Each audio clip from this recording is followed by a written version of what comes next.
sale ဆိုတဲ့စလုံးကြီးမြင်လိုက်တာနဲ့မလိုအပ်ပဲဝယ်ခြင်းစိတ်ပေါက်သွားတတ်သလား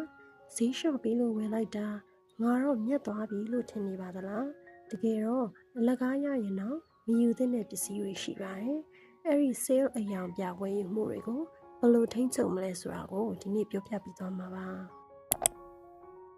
ပစ္စည်းတစ်ခုက9000တန်တာကို3000နဲ့ရောင်းနေလို့သင်ဝယ်လိုက်ရင်သင်2000မြတ်သွားတာမဟုတ်ပါဘူး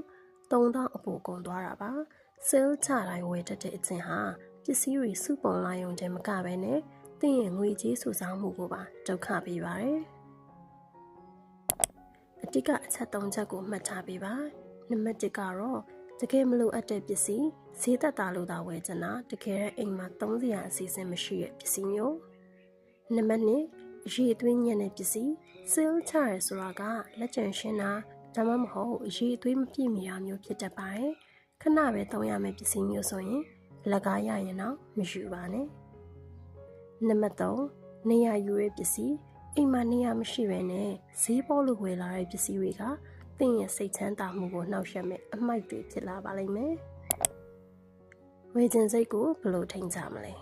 ဒီအကျင့်ကိုပြင်ဖို့48နာရီစီးမြင့်ကိုသုံးပါတစ်ခုခုဝယ်ခြင်းပြီဆိုရင်ချက်ချင်းမဝယ်ဘဲနဲ့2ရက်လောက်စောင့်ကြည့်လိုက်ပါ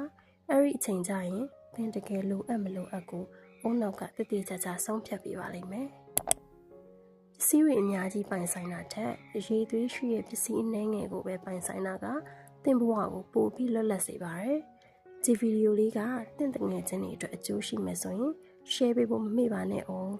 အားလုံးပဲပတ်စံတွေကို smart ကြကြသုံးစွဲနိုင်ကြပါစေ